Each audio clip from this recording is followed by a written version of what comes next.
First of all, I can't overstate the contributions that Natalie Fernandez has made to this team this year.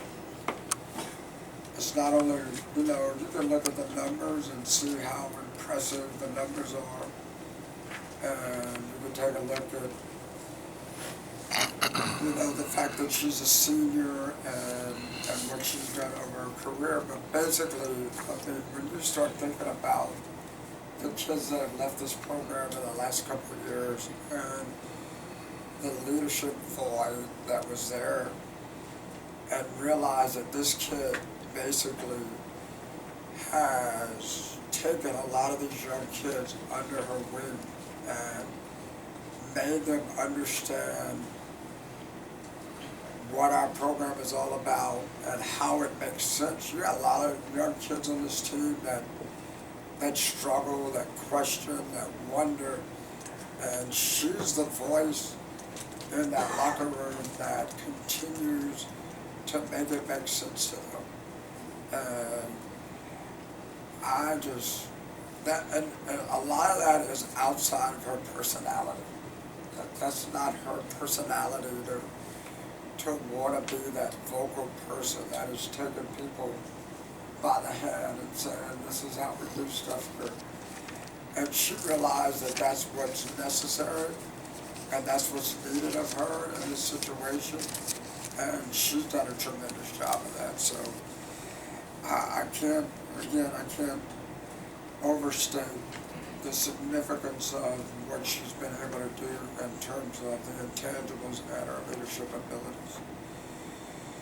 Again, I like to use some current events and what's going on. I love March Madness. I love to watch that basketball tournament. I love to watch the emotions that go on and how hard teams are willing to fight and go after it to have an opportunity to play on that final stage for a championship.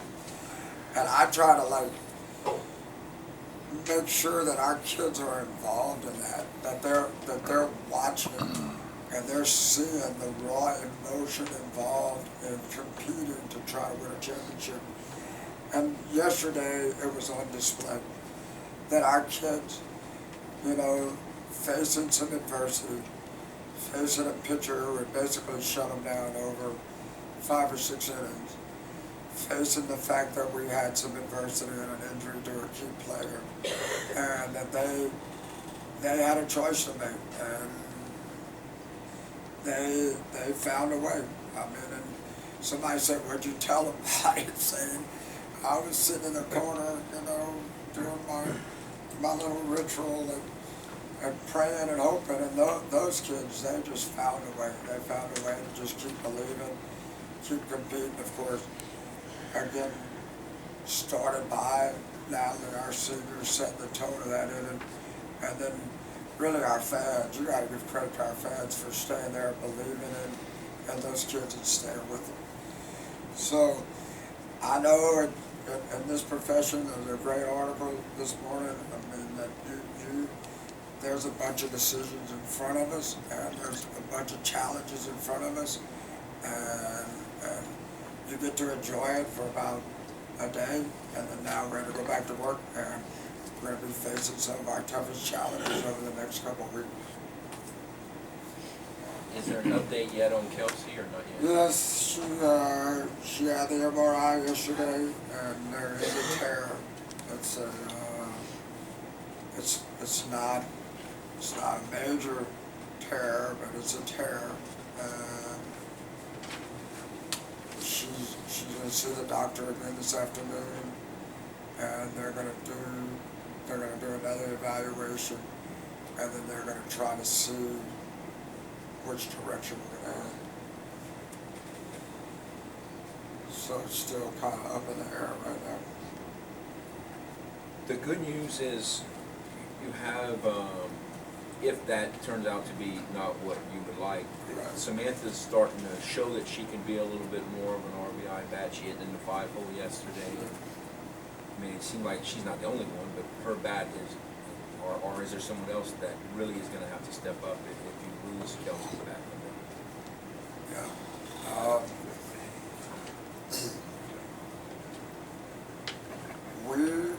The right now, the immediate plan is kind of what you saw yesterday, that Kendall has been developing offensively over the last couple of weeks. And so if the lineup will have a new kind of touch to it, adding another speedster into the lineup. And then we also have some flexibility with Gabby Phelps. But those kids would work into the back end of the lineup, and you're right. One of those kids, Walsh or Redford or Landry or Corbello, is going to have to assume some of that role in the middle.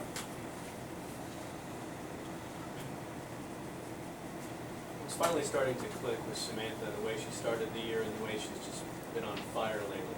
Yeah. Samantha is a very talented kid.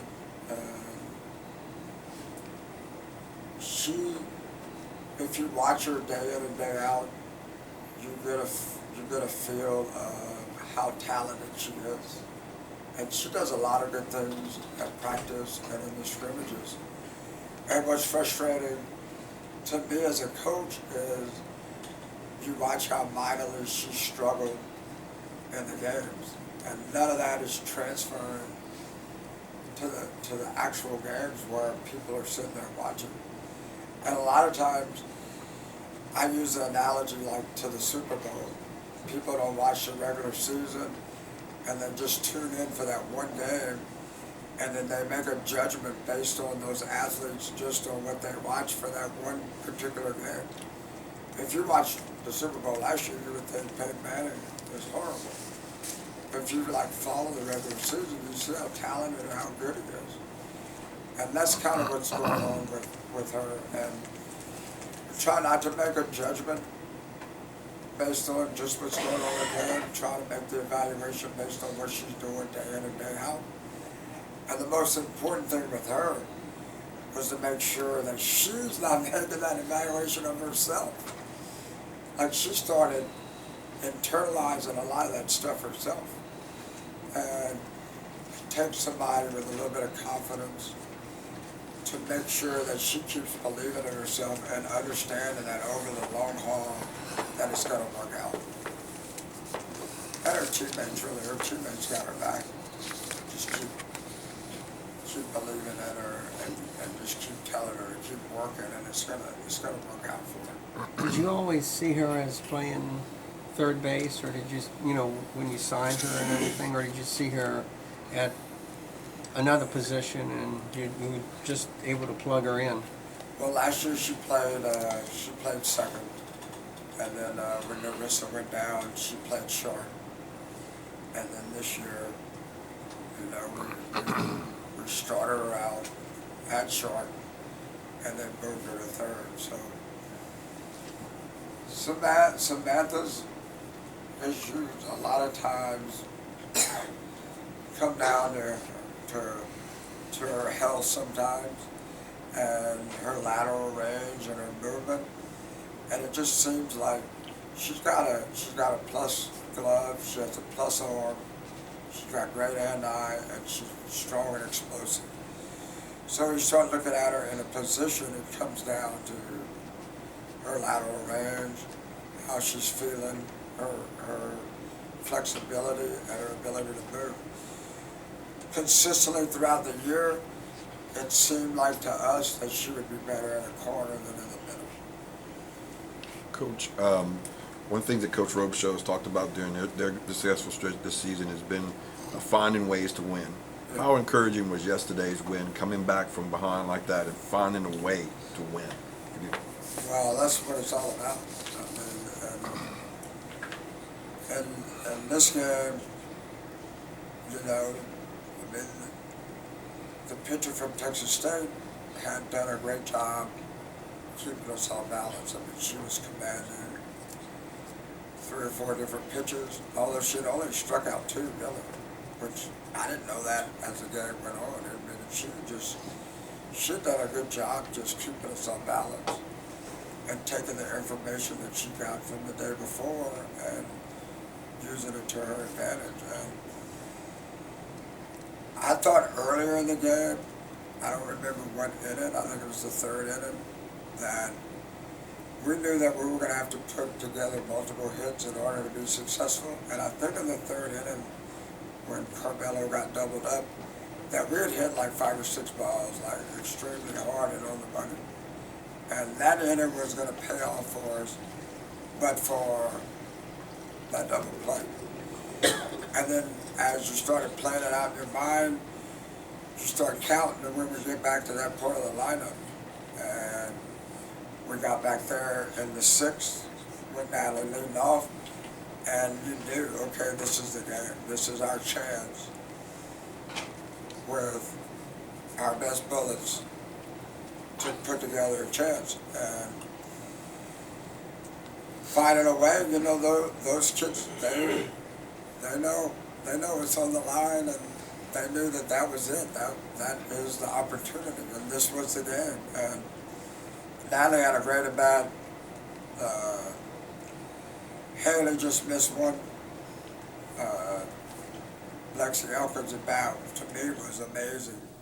Like a 10, 11 pitch at bat, following off all those pitches until she drew the walk. And then the at bat, to me, of the whole weekend was Kendall Smith. I mean, that was amazing. And that kid comes up in that situation, not having an at bat all weekend, and coming up there and doing what she was able to do.